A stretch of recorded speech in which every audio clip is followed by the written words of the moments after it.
participants to the online webinar that's jointly organized by the Economic Policy Research Center of Georgia and the Heritage Foundation of the United States.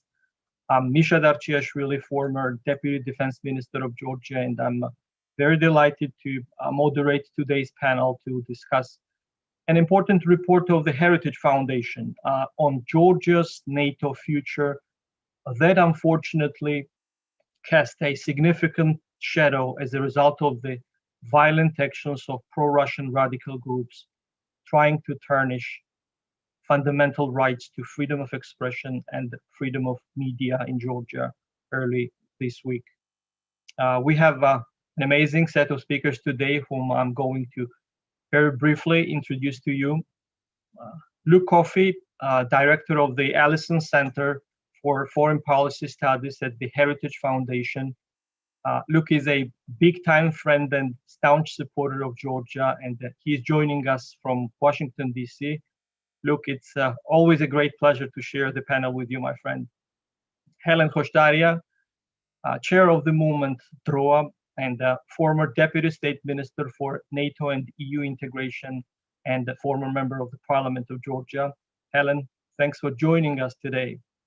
Ambassador Batu Kutelia, Vice President of the Atlantic Council of Georgia, McCain Institute Fellow, and Georgia's former ambassador to Washington, D.C. Batu, it's great to have you here at the panel. And last but not least, Ambassador Shota Wineria, Senior Fellow at the Economic Policy Research Center and lecturer at the Baltic Defense College in Estonia. And Shota previously served as Ambassador of Georgia to Hague, Netherlands. And thank you, Shota, for spearheading this very important function today. Well, in June 9, a few days before the NATO Summit, Heritage Foundation published an important report produced by Luke Coffey titled "Time to End Russia's Veto on Georgia's NATO Membership." In his report, Luke provides and offers very creative and bold recommendations to expedite Georgia's NATO membership process. And we believe that it is high time and very important to give due considerations to these reports and start internal discussions on that. In order to make the report accessible to the broader Georgian audience, EPRC did a great job and translated the report in Georgian language, and now it's widely available, and you can surf EPRC's webpage and download this report. And needless to say that having Georgian translation of the recommendation that Luke offers will shrink the room for pro-Russian stooges to deliberately misinterpret recommendations and spread false narrative about the very important recommendation that Luke has produced. And of course, we will dive deep into the report and analyze in details each and every recommendation of Luke. But before doing so, I would like to invite our speakers to share their takes on and outcomes of the NATO Summit that took place on 14th of June. And as we all know, NATO heads of governments met at the very pivotal times for the allies and for the like-minded partners that face magnitude of challenges and threats, mostly deriving from the evil Kremlin regime and the global threat of terrorism. And I'm sure my colleagues here at the panel will agree that at this summit, we have seen highest degree of solidarity and renewed commitment to collective defense principles. At the same time, the heads of state and government of NATO allied states made very important decisions that will further amplify NATO's political and military capabilities. So I'll start with Luke. Luke, can you provide your take, please, how NATO summit decisions on NATO 2030 initiative will affect NATO's deterrence and defense posture in the future? Thank you, Misha. I want to thank the EPRC for putting this event together. I wish we were all doing this in person. Hopefully someday we will be able to do this in person together like we used to do. It's great to see so many friendly faces on the screen. It's always an honor and pleasure of mine to talk about Georgia and the importance of Georgia's role in the transatlantic community. Also, I want to quickly thank EPRC for translating my report into Georgian, and it probably made my report 100% better with the fantastic translation job that was done. So it probably reads better in Georgian than it does in English. But thank you very much for that. With this, I'll keep my comments brief because I want to hear I love hearing from the Georgian point of view on this matter. But for me, the NATO summit was just your average summit. I wasn't expecting very much to come out of it. I don't think a lot came out of this summit. It was important for a number of reasons. Symbolically, of course, it was President Biden's first summit while being in the White House as president. It was the first summit since the COVID-19 pandemic. It's the summit right before NATO publishes its next strategic concept. Overall, I felt like the alliance did a good job at showing cohesion in terms of the threats against Russia. On China, it took a massive step on how it is approaching China and dealing with the challenges coming from China. Remember, back in December of 2019, when the NATO leaders met in London, they referred to the opportunities and challenges that China offers to the alliance. And any talk of opportunity is now gone. That being said, I think NATO has to be careful about how it deals with China. NATO, let's not forget, is an intergovernmental security alliance with an area of responsibility in the North Atlantic area, north of the Tropic of Cancer. And many of the concerns that many of the challenges China poses to NATO, whether it's investment in infrastructure such as ports or 5G technology through Huawei, these are matters that NATO does not have the policy competencies to deal with. The member states have the competencies. The European Union, in some cases, has the competencies, not NATO. So while NATO needs to keep an eye on what China is doing, and while what China does to the member states will impact NATO, NATO as an alliance, as an institution, has to be very careful about how it deals with China. Now, finally, where I was disappointed and have been disappointed is on the lack of talk about enlargements. And I know we'll talk about this issue in more detail, especially as it pertains to Georgia. But in the report published by the team of 10 experts, there was hardly any mention of enlargement at all in that report. It didn't get its own section. It seemed like every topic under the sun got a section in that report, ranging from deterring Russia to hybrid warfare, to more women in security, to climate change. And all these issues are important, but an issue that in 1949 was important enough to get its own article in the 1949 North Atlantic Treaty, Article 10, enlargement, was almost absent in this report. And I really hope that as NATO approaches, develops its 2030 strategy, that enlargement gets back to its important place in the debate about the future of the alliance. Thank you, Luke. I cannot agree more with you and with your comments, and we really hope that NATO enlargement will be duly reflected also in the new NATO security concept, which will be released hopefully by the next year during the NATO Summit. One of the key deliverables of the summit was the demonstration of the transatlantic unity, and I'd like to hear Batu's assessment about that, and also his opinion how the summit outcomes will affect the cohesion of the alliance itself. That is a vital, I would say, for effectiveness of the alliance to tackle the threats that comes from Russia and global threat of terrorism, and also different sorts of expressions. Please, Batu. Thank you, Misha. That is the most important question to address, but also to have a better understanding. So let's take a step back in the NATO's history, how NATO adapted to the changing geopolitical environment. And there have been a NATO skeptics post-Cold War saying that, yeah, NATO already lost the function because there are no more threats for which NATO was created. And then NATO proved that threats never disappeared. It may be adjusted, reshaped itself, but threats are there. Therefore, the most important component for any military political organization, especially security organization like NATO became now in the 21st century, is the common understanding of these threats, or at least threat perceptions. Therefore, the most important thing right now for NATO, and I think 2030 document, as well as then future strategic concept of NATO that has not been updated since 2010, should tackle exactly the point. Well, is NATO moving fast in that direction, building the consensus of the common understanding of the threats? Maybe not so fast, because it took, let's say, 8 years for NATO from 2008, starting from Russian invasion in Georgia, until NATO Warsaw Summit 2016, to change the paradigm vis-a-vis Russia.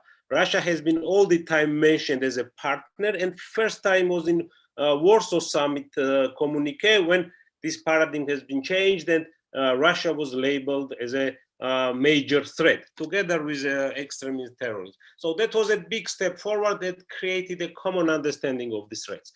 Then is the next steps to analyze what NATO did after this to tackle these threats. And immediate steps that has been made was reinforcing military capabilities of NATO in the its eastern flank, also pushing more increased defense spendings by the allies to share burden equally. Of course, this cohesion was not perfect, and within NATO there were some different, let's say, mildly to say, understanding of the NATO's role and function in the new geopolitical context.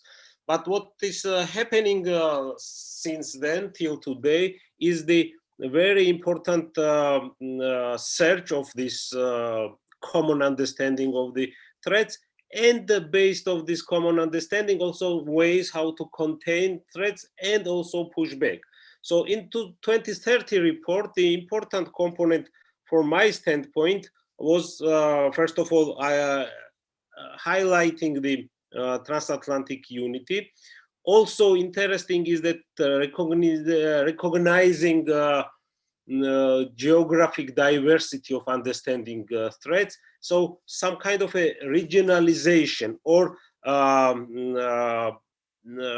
let's say taking a more regional approach to the political decision making.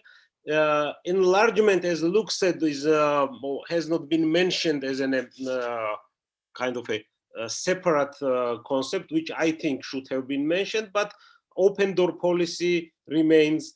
And I think also important is to keep not only just open door policy as a statement, but particular vision how this will happen as an asymmetric push back towards the Russia's offensive. And not only the Russians, but the more authoritarian alliance against the democratic world. Because this report also indicates that the NATO has and should have a special role in international order, larger role in international order.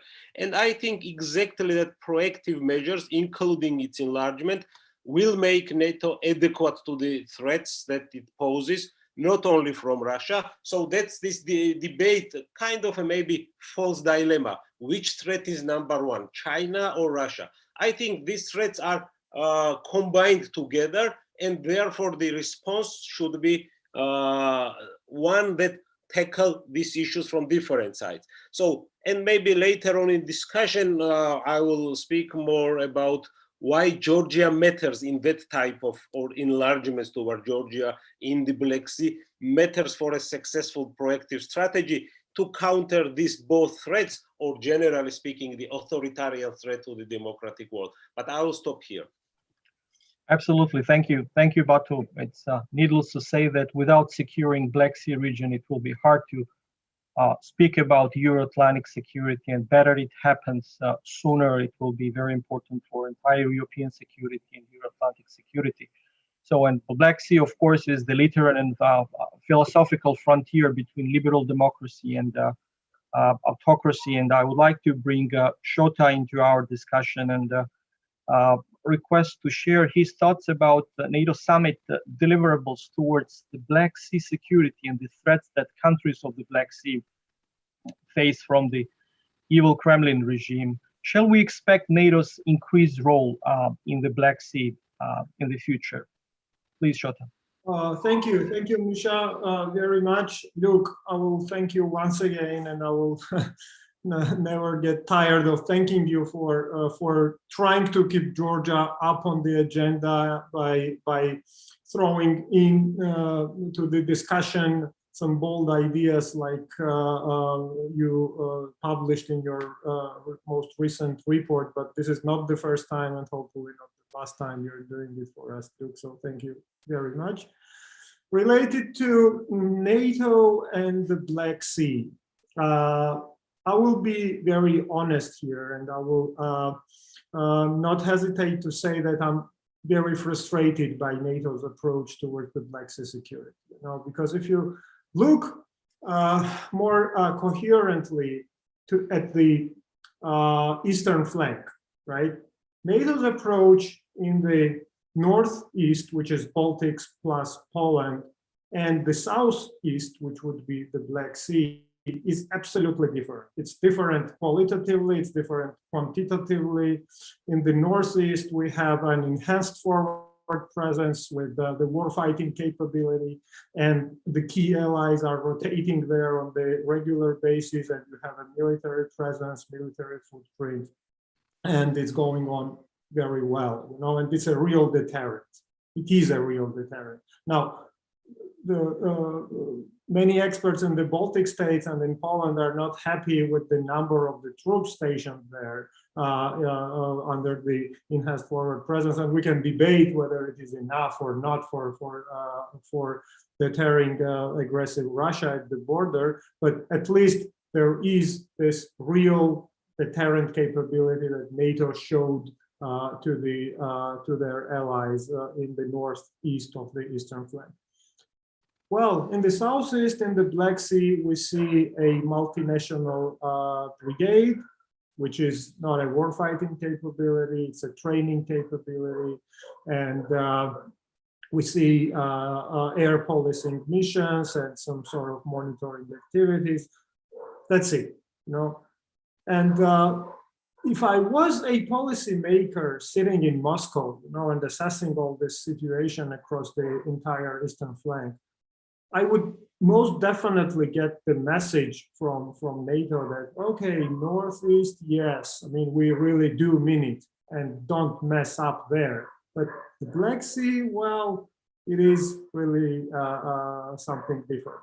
And when there was this exercise, Sea Breathe, in the Black Sea, was last week, we have seen Russians blatantly violating all sorts of international provisions that are there, that are there to violate. They harassed British ship, and this British ship, thankfully today, called their port call in Batumi, so the ship made it safely to Batumi. But Russian jets were harassing this very important flagship of the British Navy at the shores of Crimea. And then the same thing happened to the Dutch ship. They intimidated Dutch ship, they fired some sort of test shots. Well, it's a simple message. It is our sphere of influence. This is what we see as the sphere of our influence, and they mean it. They mean it. They mean to keep NATO out of the Black Sea at any cost. And the actions from NATO are too small and are not showing enough determination and real resolve from the allies, to send a clear message to Moscow that the actions that Russians are taking there with the occupation of Crimea and occupation of Abkhazia and South Ossetia, Tsin Valley region, and many other provocations, almost on the daily basis, are not acceptable, and they will have a cost. So this is something that we need to get to. And here I think Georgia and Ukraine do have a very important role. We have to be proactive in understanding our own version of enhanced Black Sea security, and then trying to sell it to our partners, to NATO, and try to engage our partners and the allies into the strategy that will be designed here on the regional security considerations. So this is my maybe not so optimistic message on the Black Sea security and NATO's role here. I will stop here, and hopefully my, let's say, this provocative statement can trigger some good discussions later on during. Thank you, Shota. Of course, we will get back to Black Sea security and the role of Ukraine and Georgia during our discussion today. From Black Sea, I would like to move to Georgia, and I think it will be very interesting for us to hear Helen's assessment about summit deliverables for Georgia. So we all knew that the summit was not an enlargement summit. Nevertheless, how do you assess the language in the summit communique concerning Georgia? Are there any new elements that can be scaled up in the future that will be very important for Georgia's NATO membership prospects? Helen, please. Well, thank you very much for a very timely discussion, which we lack a lot back in Georgia. Unfortunately, we don't have much discussions about NATO perspectives, and even more not about some practical tools how to move forward. So your initiative, your report, and this discussion is very timely. Now, I shared the outline of the issues that were important for Georgia beyond the language that is written about Georgia. I think the expectation was there are several points that we're expecting. First of all, that matter for Georgia and that impact overall security around Georgia. First of all, transatlantic unity. And I shared the view that the very message of the unity of NATO, after especially some controversy over the years, which was fueled by Russia propaganda, there is a mess in NATO, and NATO is not playing a role anymore, and the previous administration doesn't really, push for NATO. So after that, I think the message of transatlantic unity was an important message of NATO's presence generally and strengths, which itself is important. Secondly, we were expecting, of course, and generally in Georgia, there is an expectation of what Biden's policy towards this region will be. And part of that understanding was the NATO summit, and to feel the perspective from Georgia. On the one hand, we have always perceived NATO as a security, how to say, not instrument, but as a player to protect us from Russia. Generally, as a player who would make statements about Russia, who would be with Georgia on occupation and different issues, and secondly on democracy. And from both perspectives, we have very deteriorating situation. We are in a democratic crisis here. Russia is continuing to kidnap people from the occupation line, so on and so forth. So in this quite deteriorating situation, expectation of what Biden's policy will be and what NATO will look like for Georgia was quite high. And I agree with Batu that there is an increasing understanding and perception of Russian threat in NATO. And I remember myself traveling to Brussels to get working together with Misha and Shota in NATO on Georgia and NATO integration. And we had to work a lot to persuade our friends in NATO that how aggressive and how dangerous Russia's policy in our region was. And I think that's already in the past, and I think the increasing understanding of Russian threat is there. But I don't think, being very frank, that we have seen a very clear, from the summit, a very clear policy beyond the understanding of the threat, very, very clear policy of how much will be invested in this part of the world against the Russian threat, including regarding Georgia.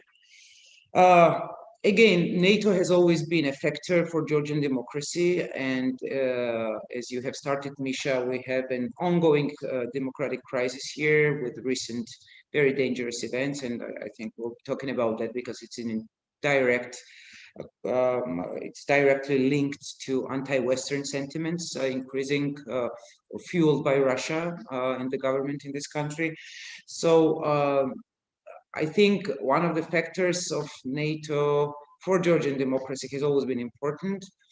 And again, I don't want to be pessimistic, but I think more is, I would like to see more messages from NATO about the threats to Georgian democracy, or more involvement and engagement.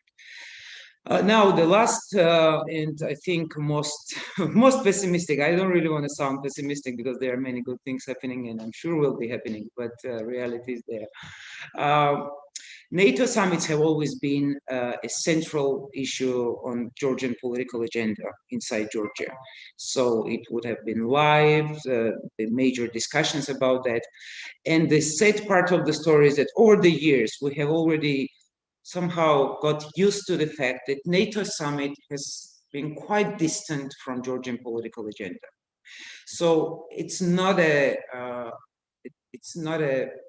central issue discussed by the politicians or the prime minister or the government. So over time, somehow it's becoming more and more, I wouldn't call it marginal, but less and less important for Georgian government and political discourse. And I don't think it's accidental. I think that's a very deliberate policy, but we can talk about that later. Thank you. Thank you, Helen, for your analysis. It's very important, of course, to have NATO issues in the center of discussions in Georgia, whether it's government, whether it's legislative branch, think tanks, international community. Of course, this is very, very important for us. I would like to remind our audience that they have possibility to send their questions, and time permitting, I will try to pose them in front of our speakers today related to the panel discussions. As it was mentioned many times, that NATO Georgia toolbox, if we look at the toolbox, includes all possibly imaginable instruments, such as like NATO Georgia Commission, and national plan, substantial NATO Georgia package, and on top of that we have Bucharest Summit political commitment of the alliance that Georgia will become a NATO member. But I think my colleagues here will agree that we have a general feeling that time goes by, then we're moving on the same circles, and before the window of opportunity opens up, we face enormous threats materialized through this hybrid warfare tactics that's funded and masterminded by the evil Kremlin regime. And of course, I cannot agree more with our dear friend Luke that now it's the high time for a very fresh thinking and creative ideas to push for expedited path for Georgia's NATO membership. And Luke's report, in fact, is the compilation of these creative ideas and bold initiatives that needs to be given consideration here. And we, as I mentioned in my opening remarks, we need to start discussions. We need to be very proactive on the plexus security, on Georgia's NATO membership prospects with creative ideas and bold initiatives. And now I would like to invite Luke to walk us through his report and help us to better understand the rationale behind of his recommendation that clearly will support Georgia's expedited membership path to NATO. Luke, please, floor is yours. Thanks, Misha. One of the main reasons why I wanted to publish a report like this that provided some creative, if not provocative recommendations is because as someone who loves Georgia and understands the importance of Georgia and Georgia's role in the transatlantic community, I'm getting bored of the debate. There is no meaningful, genuine, new debate about how to get Georgia into the alliance. It's almost like the alliance has given up on this matter. We go from summit to summit using the same wording in each declaration. There's no vision, no creativity. And I'll admit that some of my recommendations and some of the points I made in my paper are provocative and controversial. And that's great because I want us to discuss. I wanted, I work at a think tank. The point of my existence is to try to spark a debate and have a good discussion. And that's what I wanted to do with this report. Russia wants Georgia out of NATO more than NATO wants Georgia in. And Russia has perfected this formula to keep countries in the Euro-Atlantic community out of NATO and out of the European Union. Basically, they invade and then partially occupy. And once they do that, they know that Brussels, Berlin, London, Paris, Washington, D.C., they don't want that headache. They don't want the problem of trying to bring these countries into these organizations. There's been very little progress on enlargement in general, specifically with Georgia. Many NATO officials want to sort of ignore that the wording in the 2008 Bucharest Summit declaration. So in my report, I propose a number of things, but two main points in order to get the debate going again. I propose that we need to change the debate around the membership action plan.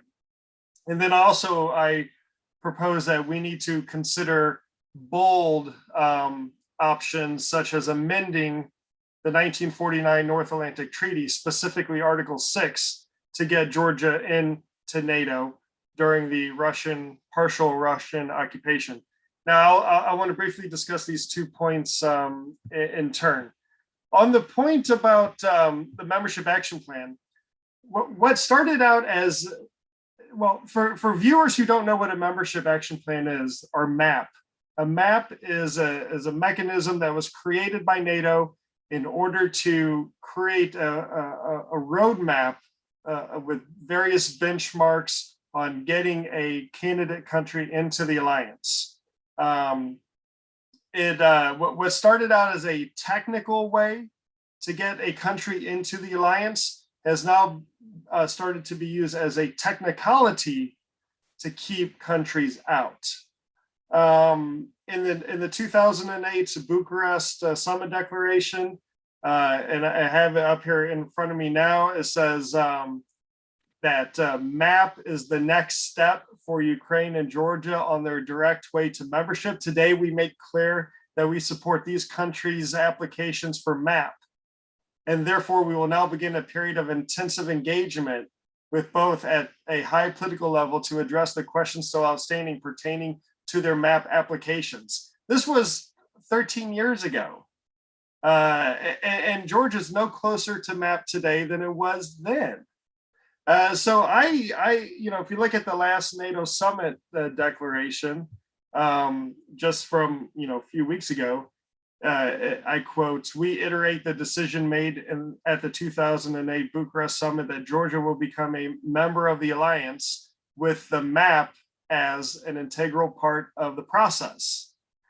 again, they still rely on MAP. And all it takes is one country to block MAP, the MAP process for Georgia, and they don't get it. So it's important, a few points here are important to highlight. Firstly, even the NATO website says that a country getting a MAP is the beginning of the process. It doesn't automatically guarantee membership. So why will Georgia not get a membership action plan? It blows my mind why this has continued to be the case summit after summit. Also, I should stress that in the declaration, that the language that's used in each declaration, it says that MAP is an integral part, not the integral part of the membership process. And I think that in English, at least, the use of "and," the indefinite article, and not using the word the definite article, means that, you know, at least there is some scope of maneuver there on the importance of MAP. You know, most countries that have joined NATO did so without a membership action plan. Membership action plan was created about 20 years ago. There's nothing mentioned about a membership action plan being a requirement to join NATO in the 1949 North Atlantic Treaty. So this is why I propose in my report at the next summit, that in the next summit's declaration, which will be in Spain and sometime next year, somewhere in Spain, that they delete the wording, quote, "with the MAP as an integral part of the process." So NATO should just say that they reiterate the decision made at the 2008 Bucharest Summit that Georgia would become a member of the alliance and remove any mention of MAP. That way, the alliance can start to have an honest debate about the usefulness and the applicability of the membership action plan to Georgia's specific case. And actually, I think this applies to most of the remaining candidate countries. You know, the membership action plan process worked well when the countries that were trying to join NATO were the straightforward cases of Central and Eastern Europe. Now, the situation in Ukraine, the situation in Georgia, the situation in Bosnia and Herzegovina are all unique to those countries. And you cannot just have a membership action plan that can kind of, you know, still apply to these very complex situations. So I think that maybe the MAP program should be scrapped altogether and some new mechanism should be designed for each specific candidate country that's left. Now, the second big point I made is that NATO should consider amending Article 6 of the North Atlantic Treaty to get Georgia into NATO faster. Now, Article 6 is the part of the treaty that explains where Article 5 applies. And Article 6 has been amended or changed at least twice in 1952 before Greece and Turkey joined the alliance. And then also in the 1960s when French Algeria became independent. Before this point, French Algeria was covered under Article 5, right? So there is precedent to amend Article 6. In my report, I offer suggested wording on what that amended article could look like. And basically it would say something along the lines of, you know, all of Georgia would join NATO, but the regions under Russian occupation will not get the Article 5 security guarantee until this conflict is resolved peacefully. There are a number of reasons why this will work. Firstly, there are plenty of examples of countries being inside NATO that don't have all of their territory covered under Article 5. For the US, Hawaii is not covered under Article 5. The islands off Alaska itself is covered, but the islands off Alaska technically are not covered under Article 5. US territories in the Pacific like Guam are not covered under Article 5 because the treaty states in the North Atlantic area north of the Tropic of Cancer. The UK has the Falkland Islands in the South Atlantic. France has Reunion Island in the Indian Ocean. So there are plenty of examples where a country's been in NATO, but not all of their territory is covered under Article 5. The second point to remember is that Georgia has Georgia has the ability to, well, Georgia has stated clearly that it has a non-use of force pledge to get the territories back. So Georgia has shown a willingness, has the political support from the people to pursue this policy of a non-use of force to get the territories back. So the obvious question for me is, if the Georgian people and the Georgian government have a non-use of force pledge to get the territories back, then why do they need a security guarantee for these two regions? So I do think that the idea of amending Article 6 is a realistic one. It is one that will deny Russia its de facto veto on NATO membership for Georgia. Some have said that this could offer a template for other situations, such as Ukraine. But actually, under the current circumstances, this wouldn't work for Ukraine because Ukraine doesn't have a non-use of force pledge. They're actively fighting a war as we speak, because the circumstances are a little bit different for them. So I think that it's, in conclusion, it is time for NATO to get creative. It's time for leadership on both sides of the Atlantic, in Brussels and Washington, D.C., and in Tbilisi. You know, this idea has to look like it's originating not from Luke Coffey writing at the Heritage Foundation, but it has to come from Tbilisi, from the people, from the government. And the government needs to do a good job at explaining to the people how this is not Georgia giving up on its territorial integrity.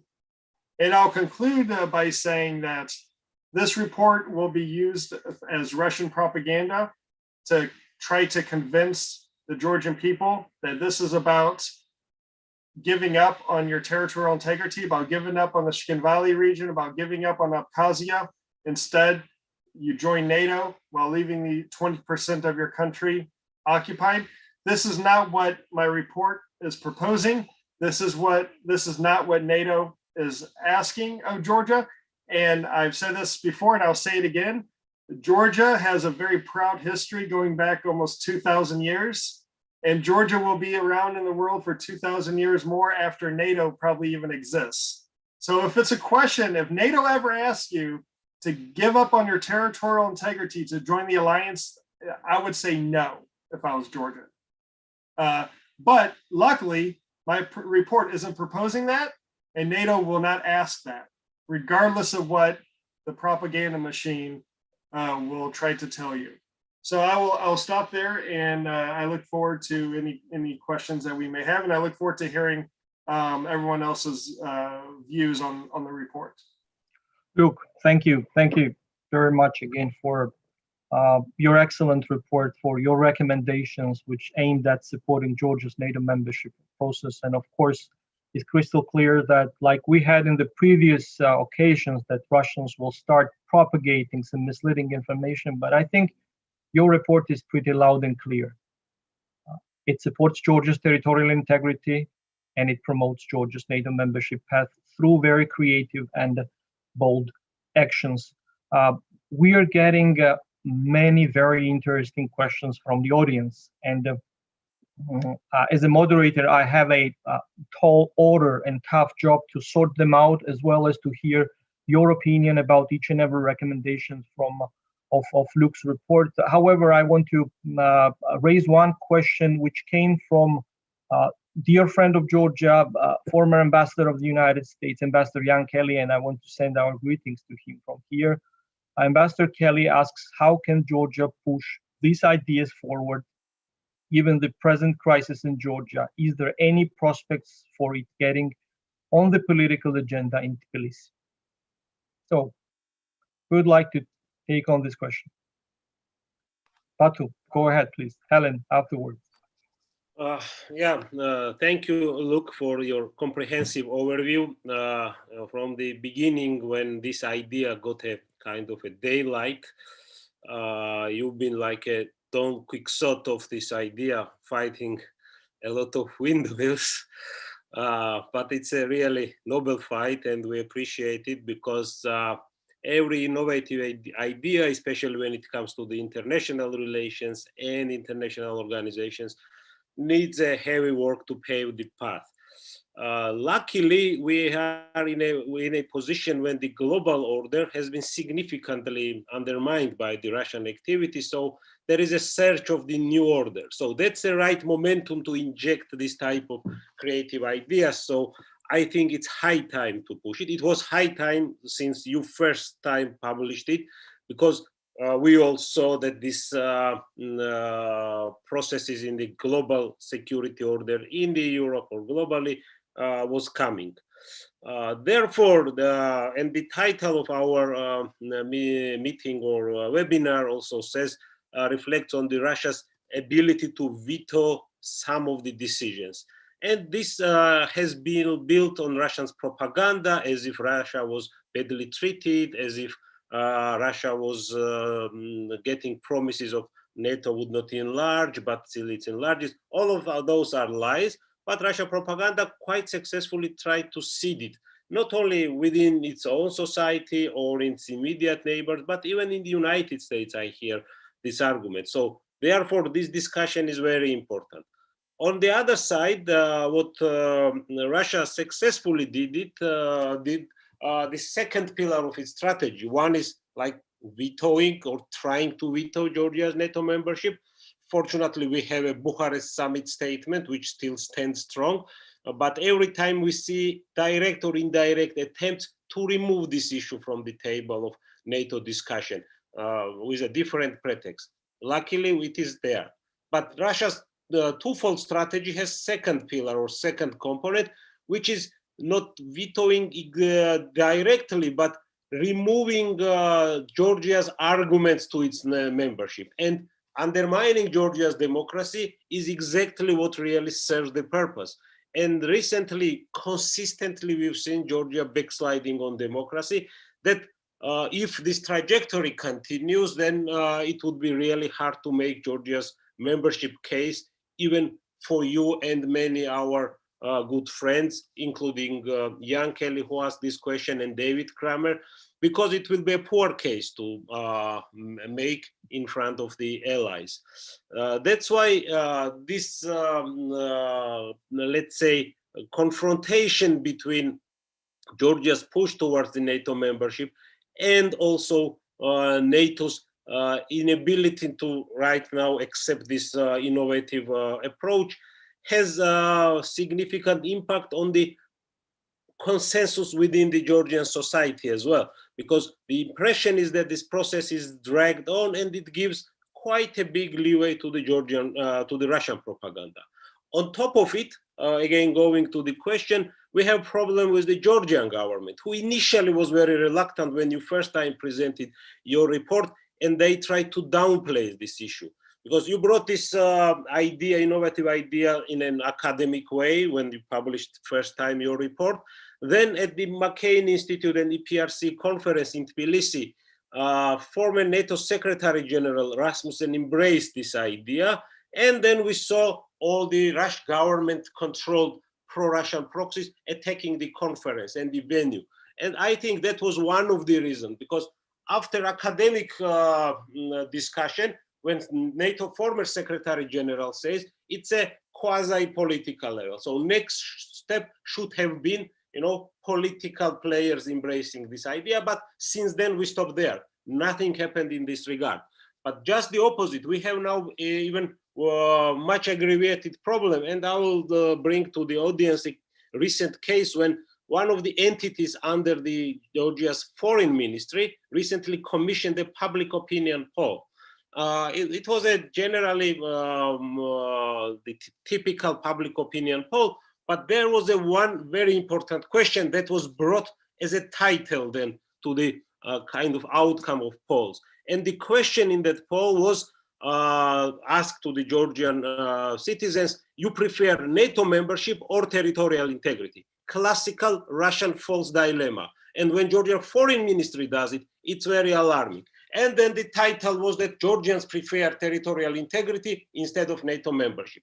That was a present or deliberate operation conducted in the interest of the Russian propaganda. So yes, going to the question, we have a huge problem. And I think now the weight of the problem is shifted towards more Georgian current government and inability of Georgian current government to embrace this idea and inject into the higher political this decision cycle. The 2030 report of NATO clearly says that NATO should take more interest or more press on the political decision making process to improve its consensus building, to minimize single country vetoing or blockading NATO's decision. That's exactly the environment where current Georgian government should have been injected this idea, but we don't see any activity so far. So I'll stop here. Thank you. Thank you, Batu. Helen.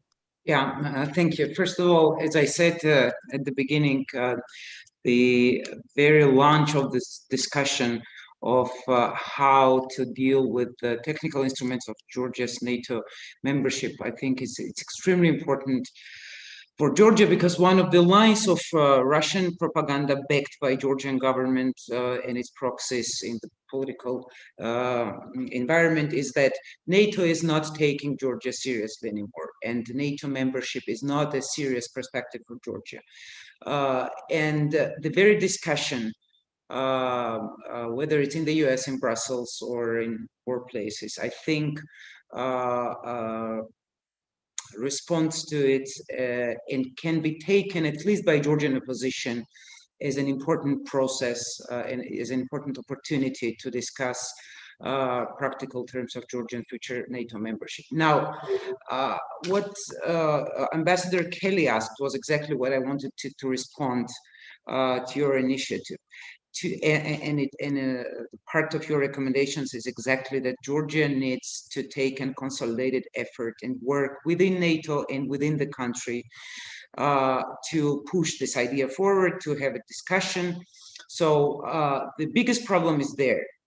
And the problem is not, and you are saying in the report that despite polarization, we need to sit down and talk about that. But the problem is not just polarization, which is of course very high here in country, and problem is not that we cannot talk to each other. The problem is that we have different strategic goals, and the goal of the government is not the NATO membership. I can be very bold. Georgia will never take this initiative, or will never be serious about NATO membership until Ivanishvili is in power. Now, why I'm saying, of course, I'm biased, I'm an opposition member, but I want to support this with some arguments. It's not just Russian propaganda that says that the initiative is about territories or NATO membership. The very quickest response from the Georgian Dream, and I have a quote here of Volsky, who was head of the majority in Georgian Dream. The quickest response to your initiative and Rasmussen's statement was that we are neither we nor any political force can or will give up Georgian territories. So he directly stressed the line of Russian propaganda. So it's not that Russia is just working, but it's supported by Georgian Dream. You may remember that Facebook has closed down many pages financed by Georgian Dream, which were anti-Western and especially anti-American. So Georgian Dream was financing anti-American, anti-Western sentiments in social media. And recent days, I think the recent crisis, the symbol of which was this violent mobs, the radical groups supported by the government, who were given the green light by the government to attack not only LGBTs, but the journalists and anyone they wished. The symbol of this violence was the setting on fire the European Union's flag. So this is the direction, the Georgian discussion, but it's not a natural discussion, because Georgian public polls show that majorities, that there is a stable support for NATO membership. But it's a deliberate line of Georgian government to bring this division lines, that there is a big part of Georgian society which is anti-Western, and they're using this Russian propaganda tool of minority rights, which is a very already known trick by Russian propaganda. So what happened in recent days was a demonstration that Georgian, it's not an LGBT and minority issues only, but it was a big blow to pro-NATO and pro-Western sentiments, and it will continue. So in this situation, during the crisis that we're seeing, which is basically the crisis whether we'll be going to the West or to Russia, I think it's totally impossible for a consolidated Georgian effort within NATO or within the country to push this idea forward. Now, it doesn't mean that we should just live with this. Of course, with opposition are fighting in the elections, in politics, but I think we can be more proactive as an opposition, pro-Western opposition. We can be proactive in countering the propaganda of the government in Russia and raising the issue, including in the upcoming elections. Thank you.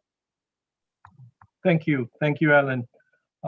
It's crystal clear. I think we have long years of professional experience in the foreign service, and mostly we've dealt NATO issues, promoted Georgia's NATO membership process, and I think it was always very clear that NATO supports territorial integrity and sovereignty of Georgia, and it will remain always like that. And any kind of speculation, any kind of trade-off, if someone is offering us to exchange membership over territorial integrity, it's just a Russian propaganda. It's wrong, it's misleading, and it's a clear propaganda and disinformation. So, Shota, I would like to raise double-header question to you, since we are a little bit time limited here. First question is about looks yet another very bold recommendation about creating a stability area, Georgia stability area, with an active involvement of European Union in close cooperation with NATO. And my second question is about membership action plan. So we see the statements in the NATO communique that on one hand, there is a requirement that the next step in Georgia's NATO membership process is the membership action plan. But on the same paragraph, we have the language that Georgia has all the necessary tools in its toolbox in order to move forward towards NATO membership. How these two elements connect with each other. I teach, and we all teach at different universities. We have daily meetings with students, and when I personally try to explain these paragraphs to my students, they always got a little bit confused, and they ask me, so if we have all the instruments, and when we list, as I did in the beginning, the NATO Georgia Commission and your national program, substantial NATO Georgia package, plus NATO Bucharest Summit commitment, so why does Georgia need MAP anymore? Does the MAP has any value for Georgia? It's NATO membership process. Please, Shota, floor is yours. Okay, Misha, if you allow me, I will just reverse the order of the questions and start with the second one. And this question very well echoes the great question from David Kramer, our good friend of Georgia, in the Q&A box. So I'll try to respond to that first. Yes, you're absolutely right. And what Luke mentioned regarding NATO, in specifically Georgia's context, is absolutely right. It wouldn't make sense in Georgia's case to talk about the membership action plan anymore, because no aspirant country ever had as many tools as Georgia has now, which is the NATO Georgia Commission, which is the annual national program, which is, by the way, the mirror copy of the annual national program that countries of the membership action plan are doing on the yearly basis. So it's a almost exact copy of the MAP document, substantially speaking, that this is the guideline for the reform agenda and promoting internal reforms And then, of course, the SNGP, which is the Substantial NATO-Georgia Package, which is specific tool to help Georgia to develop its defense capability, right? So the SNGP is a specific tool to help us to be able better defend ourselves. We do not have to forget that NATO membership is not a security and defense strategy. Every country needs a defense and security strategy, which we did not have for last, let's say, 6 or 7 years updated for now, and the threat assessment document is still dated back to 2013, which is a real problem. And then this would make perfect sense if Georgia was using all these tools as Georgia is supposed to do and expected to do in that document. But given the situation which was described by my friends here already, and I will not repeat all that, I can just agree on this deplorable state of Georgia's democracy and defense and security policy related arrangements. That's the real problem. That's why we're still talking about the membership action plan, which in the precedent-driven organization like NATO is very difficult to change. It's almost engraved in stone now that Georgia needs to get the membership action plan and then prepare for the membership through this specific tool. So I think that given all the difficulties that we have internally, membership action plan could be a solution more than a problem, which would be a problem in a standard situation if the democratic reforms were going on fine, if we're doing enough on the security and defense policy, etc. But now MAP can serve, granting Georgia a membership action plan can serve as a two-in-one solution. First, to refresh the internal, let's say, reform agenda and give the checklist to the allies and a very specific checklist of the things that Georgian government needs to do really in order to come closer to the NATO standards in all the vital areas, starting from democratic reforms, economy, defense, and this is the comprehensive document which consists of all these vital components of the state building. And then the second would be the real strong message that NATO has really resumed any political aspect of Georgia's integration into NATO, and it will be a very solid signal to Georgia that yes, we agreed in Bucharest that Georgia will become a member of NATO, and here is a specific step towards that direction. So I don't know. I would still continue discussing this issue because it's not a black and white issue, definitely, and there are many pros and cons. And I fully agree once again with the reasoning that Luke provided in the beginning of this panel about MAP being sort of a unnecessary headache in Georgia's NATO integration process. But given all the realities on the ground, I think today MAP can be a solution to save face, to send a strong signal that we're moving ahead, and then of course to pressure Georgian government to do more on internal reform agenda through using a membership action plan document as a specific checklist. Now on the Georgia stability area. First of all, to start with, it's not a new thing. It's not invented by Luke, but it's a fruit of very good research that Luke has done on the previous, let's say, peacemaking arrangements in that particular part of Georgia. Now, and if you see the arrangements that were provided after the first war in Sri Valley region in 90s, there was this demilitarized zone provided, to, let's say, create a buffer between the separatist forces and the Georgian forces. And then after the 2008 war as well, already when UMM stepped in, there was an agreement negotiated between the Georgian government and UMM, European Union Monitoring Mission, that there should be this, let's say, area where Georgian armed forces will not enter and will not bring some certain armaments, right? It was a voluntary gesture from the Georgian side to support its pledge of non-use of force.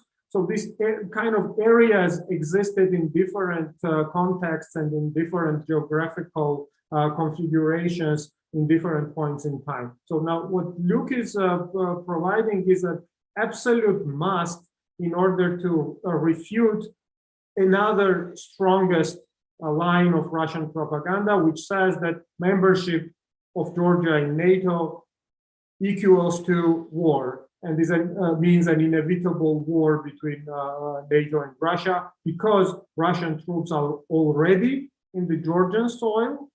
And if Georgia joins NATO within its internationally recognized borders, it means that Russian troops will appear and find themselves in the NATO territory, which would trigger war inevitably, which is an absolutely unbased part of propaganda and has nothing to do with reality, because Luke already very well elaborated on why it is so important to agree on the geographical specific coordinates that would define the applicability of the Article 5 and would define where this Article 5 applies and where it does not apply, which is not the same issue as the territorial integrity. Security guarantees and Article 5 is one thing, and territorial integrity is another thing, and they're not even closely related. So by providing this GSA, Georgian Stability Areas, we will make sure once again that Georgia takes commitment and supports its commitment to peaceful resolution of all problems related to the conflict, and to avoid, let's say, close contact between the occupation forces and Georgian armed forces on one hand and the NATO forces, if they will be appearing in the territory of proper Georgia. So that this is a very important aspect of Luke's recommendation, to make sure that we're not adding some more escalation and creating this flammable, let's say, security, adding more oil to the flammable security environment in the region, but vice versa. We're taking more commitments towards the peaceful resolution of the conflict, and making sure that Georgia's NATO membership supports regional peace and stability, and not vice versa. So sorry it took me so long, but it was two important questions. Thank you, Shotaiti. It is very important question. It is very important issue itself, and thank you for very, very comprehensive analysis of that. Helen, Batu, do you want to complement Shota's comments on this particular issue?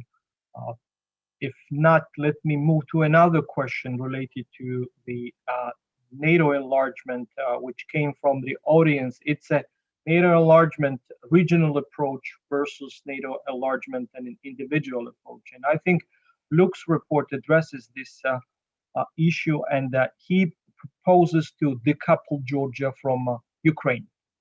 But given current strong push from the Ukrainian side towards NATO membership, is this recommendation still valid? First, I would like to hear Luke's comments on that, and then Batu and Helen, please elaborate on that too. Thanks. Yeah, this is always one of the most controversial points that I make, and I always stress that I'm not saying that Ukraine is no longer on the path to membership. If it is, NATO should keep that door open, and we should be working very closely with Ukrainians on getting them into the alliance. However, the situation in 2008 and the situation now is a lot different. And the reality is that Georgia and Ukraine are in two different places when it comes to their prospects for NATO membership. This isn't a criticism of Ukraine. This is just the reality. So if we're already going to have to wait long enough to get Georgia into NATO because of the circumstances in Georgia. If we're going to wait also for Ukraine, we're going to wait even longer. So I don't believe that Georgia and Ukraine should be coupled together as a package for NATO membership. The world has changed since 2008. Again, not a criticism of Ukraine, simply the reality. And other than that, you have Bosnia and Herzegovina. So, I think right now NATO needs to take a very sophisticated approach that deals with the specific issues of each candidate country and create a reasonable and realistic and responsible path for each country that is remaining a candidate country. I don't think they should be all together. If this worked, 15 years ago, it's not going to work right now. Thank you, Luke. Helen? I think given the political situation in the region and in Georgia, I think the packaging with Ukraine would be still an important part.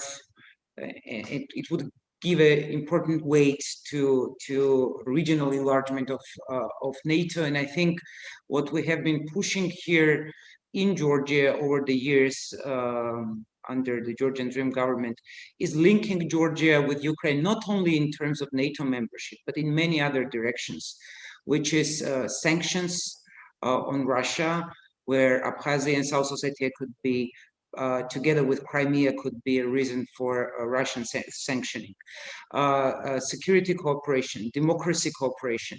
So the links with Ukraine would be an important regional message to NATO, to international community, and would also help, I think, Georgia internally and strengthen Georgian positions.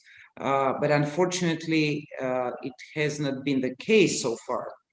But I think with the change of government, without which I don't believe in serious progress on NATO part, I think it can be very quickly restored, and I think it can be very proactively because there is a readiness from Ukrainian side, I think. And the lack of the reason for not being linked together is basically because of Georgian policy for different reasons, be it Saakashvili or generally the foreign policy orientation of the government. I think it can be quite quickly be done, and I think it would also help us to lobby our interests with the Baltic state and Eastern European states. So I would still give, though I understand the reasons Luke is referring to in the report, technical parts of it, I think politically it would be important for Georgia to be linked with Ukraine. Yeah, clear enough. Batu, what's your opinion on that, please? Yeah, I'll try to be very short. I also support the idea that next NATO enlargement eastward on the Black Sea should be approached or should be taken into the consideration as a part of the holistic approach or the coherent strategy of the European security. Therefore, Ukraine and Georgia foreign policies or Ukraine or NATO policies towards Ukraine and Georgia should be synchronized. Packaging is a little bit tough word, but synchronization is important. I think if Ukraine will be better prepared to join first than Georgia, Georgia will benefit anyways, or if Georgia will be ready to join and Ukraine will be lagging behind, Ukraine still will benefit a lot. So whatever comes faster, any NATO enlargement on the Black Sea as part of the overall holistic strategy is acceptable for me. But decoupling, look, I think has a little bit a negative connotation that can be used against the enlargement idea per se. And I think considering domestic political environments, Ukraine has a more positive trajectory towards changing and more democratizing, and Georgia has a negative dynamics. I hope this will be changed soon, but in an instant picture, maybe Georgia technically with the checkboxes are more ready to join now. And I personally think that as an instant asymmetric reply to all Russian mischiefs on the Black Sea, immediately accepting Georgia in NATO with the plan you are suggesting would be a solution, if it comes in a quick way. If we don't have the consensus how the Black Sea will be enshrined into the European security, I would prefer this discussion going in sync, a synchronized way with the Ukraine. Thank you, Batu. I have a quick question to Luke related to Georgia's contribution to the global peace and security. And it's crystal clear that Georgian militaries, Georgian men and women in uniform, they were and they are driving force of Georgia's NATO membership process. And it also stipulates from the NATO North Atlantic Treaty, Article 10, that country, in addition to be a democracy, it needs to be capable of contributing to the Euro-Atlantic security. And I think this part, the second part, is checked very well by the Georgian side. Nevertheless, with the pull-out from the Afghanistan operation, what do you think? What Georgia and NATO should together to maintain this high level of operational interoperability and to make sure that Georgia remains in the radar of one of the strongest operational partners and contributors to the global peace and stability?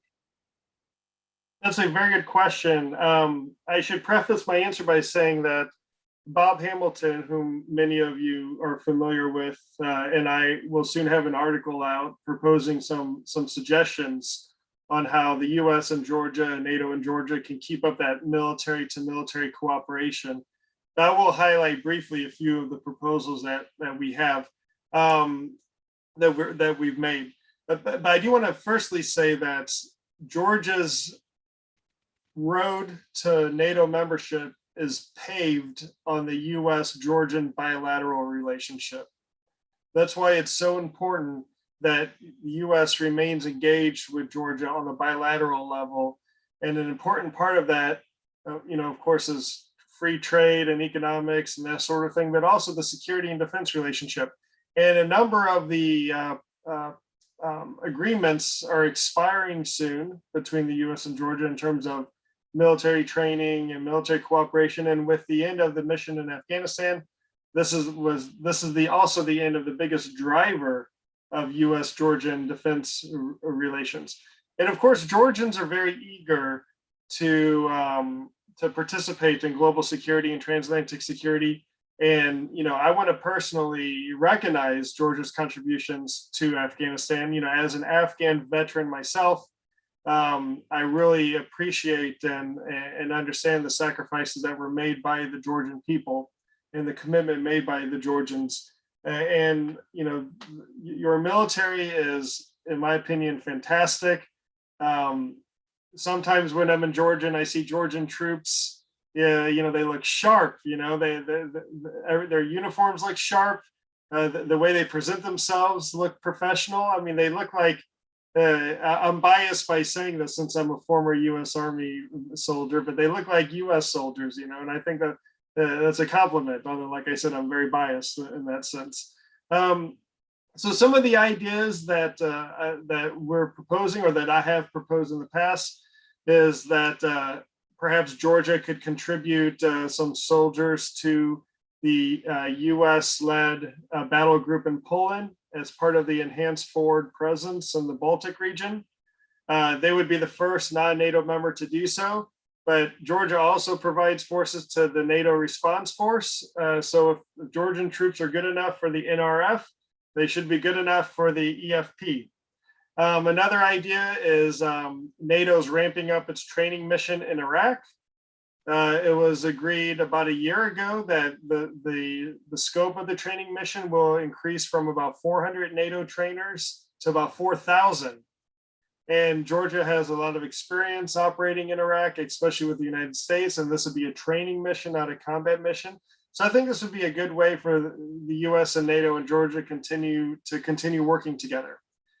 Thinking more creatively, you could have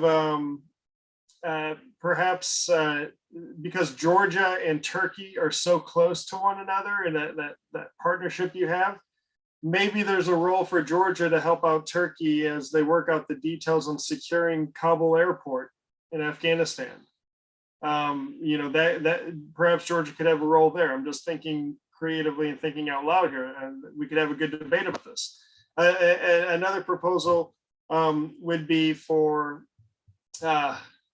Georgian soldiers to act as to serve on U.S. ships in the Persian Gulf or even across the Indo-Pacific, because a lot of these ships have boarding teams. If a U.S. ship has to interdict, stop, or board a ship for whatever reason, you do this with armed personnel, right? And there's no reason why they have to be American. So that's another way that Georgians could possibly contribute to global security. Obviously, Georgia doesn't have a navy to send to the Gulf, but it could send, boarding teams that could train for, and then operate on U.S. Navy vessels in the region. So I agree with you. We have to find ways to keep up this relationship, keep it going. And I know there's some discussion happening in the background on this. And as I said, I have a forthcoming article on this issue with Bob Hamilton that should be out hopefully soon. Yep. Thank you, Lee. All these are very important ideas and initiatives, and I would just compliment that. As we understand, NATO currently makes an emphasis on training Afghan security forces outside of the country, and Georgian premises like Joint Training and Evaluation Center, as well as NATO Georgia Defense Institution Building School, can be used for these purposes. I think we need to proactively offer NATO our capabilities in support of the NATO's new policy towards Afghanistan. So our panel, unfortunately, is approaching an end, but I will not conclude the panel without asking one important question, which is kind of a combination of questions from the audience as well as my question. So look, in your report, you write, and I quote, "Georgia cannot join NATO because the Kremlin wants to keep Georgia out of the alliance more than the alliance wants Georgia in." And this is the question to all speakers. What can trigger more unified position of NATO members towards NATO enlargement over Georgia? What steps should Georgia take in order to make alliance more interested in Georgia's accelerated membership? Helen, I'll start with you. Yeah, of course, eventually it's a two-way street, and of course we need a strategic unity of NATO, and what Batu was talking about at the beginning, that there needs to be a unified, comprehensive policy towards Russia and the region. But I would talk about, I would say a couple of words from Georgian perspective. I think what we lack from Georgia, it's a new energy internationally, new energy working on refreshing the beat of Georgian NATO membership.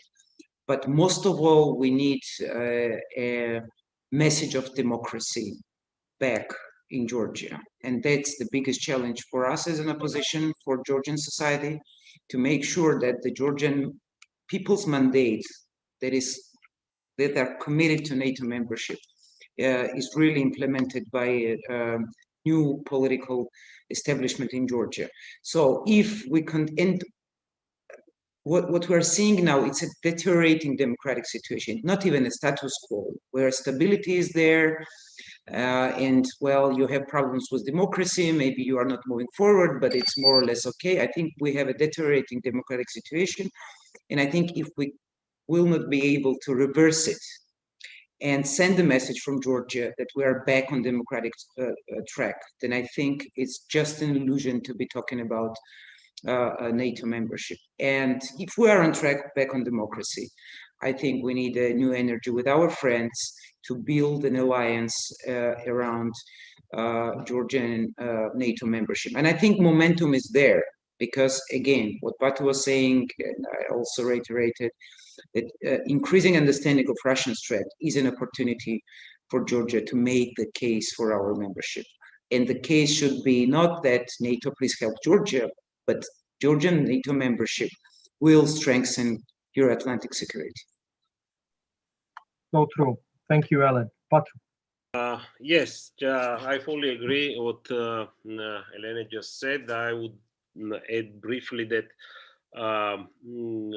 to change the dynamics of this process of Ukraine and Georgia becoming a NATO member countries, as it was promised in 2008, first of all, requires the recognition of one important thing. This promise, without a particular roadmap how this promise will be fulfilled, created a strategic vacuum that Russia successfully filled. And unless this issue will be closed one way or another with more clarity, this will play against us, because this undermines not only Georgia's security, this undermines NATO's credibility as well. And that needs to be projected as a solid argument. And the second is, yes, it's not only the Georgia benefits out of the Georgia's NATO membership, but NATO's security interest, NATO's strategic interest, also individual NATO member countries' interests will be benefiting when Georgia and Ukraine joining NATO. How and in what extent? This should be part of the three-dimensional, maybe a four-dimensional strategy evolving in the time on a bilateral level within the regional countries, NATO aspirations or with NATO aspirations, and organizationally for NATO. And plus, there is an interesting part in the Lux report about particular components of European Union, where European Union can be part of the integration process when it comes to the border security and present on there. So there is an interesting avenue for NATO-EU cooperation in Georgia, particularly with the stability zones. Thank you, Batu. Shota, please. Wow, it's a challenge to speak about this issue after Helen and Batu, because there is hardly any space left for anything new. So I'll try to sort of very shortly summarize what I think is the most important components of what Helen and Batu said, and I fully agree with both of them. It's simple.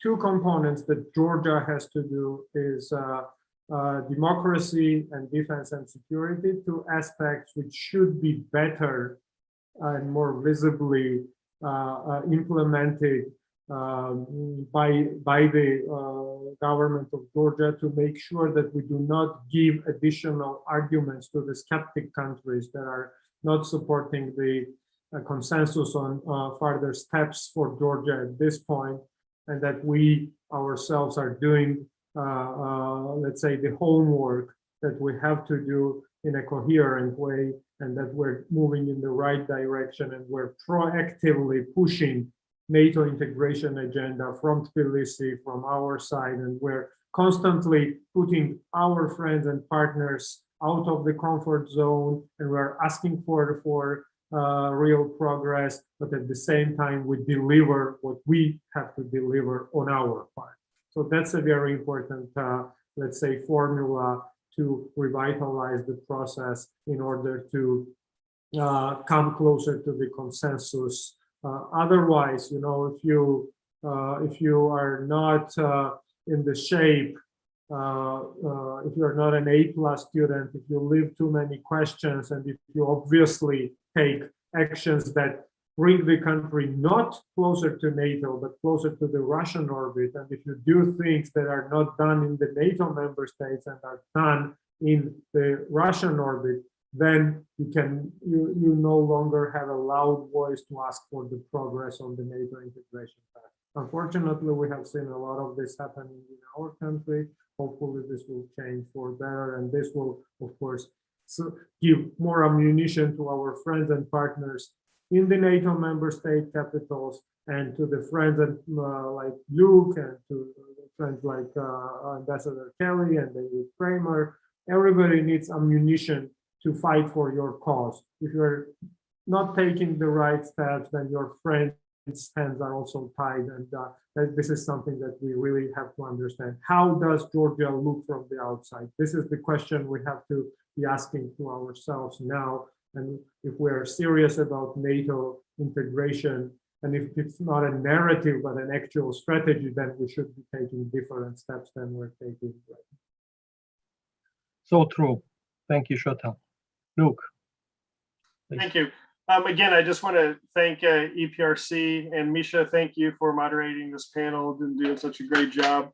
You know, what needs to be done next? Well, firstly, you know, the Georgian people and the Georgian government need to have a real debate about, you know, these creative ideas to get Georgia into the alliance. And at least privately, I understand publicly it's more difficult, but at least privately, you know, the Georgians need to be expressing an interest in this idea in Brussels and in various European capitals, so that then NATO can have a debate about these proposals. This also requires US leadership. You know, when the US leads inside NATO, a lot of people will start following. Until that point, people are going to keep quiet, and you're not going to have an idea on how different countries are viewing this idea of amending Article 6. And then finally, NATO, and also this will include starting to build an internal coalition inside NATO to build up the momentum of more and more countries that are open-minded to debating this idea of amending Article 6. But finally, NATO needs to do something in general about enlargement. It's been a quarter of a century, 25 years since NATO has conducted a massive review on enlargement. You know, the NATO study on enlargement was last done in 1994. It's been 13 years since Georgia was promised eventual membership and a map. None of that has materialized. It's been half a decade now since Secretary Stoltenberg said his comments about Georgia has all practical tools to join NATO. Half a decade. President Obama was still in the Oval Office when he said this, right? So since then, we've had no meaningful, original, new statements coming from NATO about Georgia's prospects of joining the alliance, about the question of enlargement in general. So NATO needs to, and I already mentioned that in the report of experts about the future of NATO, enlargement was barely mentioned. So we need NATO to really tackle this issue about enlargement and figure out a way to bring countries like Georgia, who are deserving, into the alliance. So I'll conclude there. And again, thank you, Misha, for your moderating, and thanks Helen and Shota and Batu for joining this panel too. Well, thank you, Luke. Thanks to all the speakers here. It's really hard to sum up our today's discussion, because the last round was especially full with the very powerful messages. But one thing is clear, and I absolutely agree with Shota, that Georgia needs to have A+ in both directions: democracy and contribution to the global peace and security. And what's most important, our friends, our American friends and our European friends are helping us to get these A+, and we need to learn how to better use this assistance. We need to listen to our friends. I was always a C student, C+ student, maybe at the most. So. But when it comes to Georgia, I'm absolutely sure that you have A+. So that's the regional security. So we need to learn how to use better support from our friends. This will help us to empower our strong supporters to make an argument, as Shota mentioned, to give them additional ammunition to fight for Georgia's expedited NATO membership and to build the consensus within the alliance when it comes to Georgia's NATO membership process. Thank you again for the EPRC and the Heritage Foundation for hosting this event, and of course, million kudos and thanks to our dear friend Luke, who tirelessly promotes Georgia's NATO membership process and our territorial integrity and sovereignty. Thank you again to all speakers, and I think this is the beginning of the discussion, and we will build on and continue to discuss your recommendations. We will expand and we'll scrutinize these further.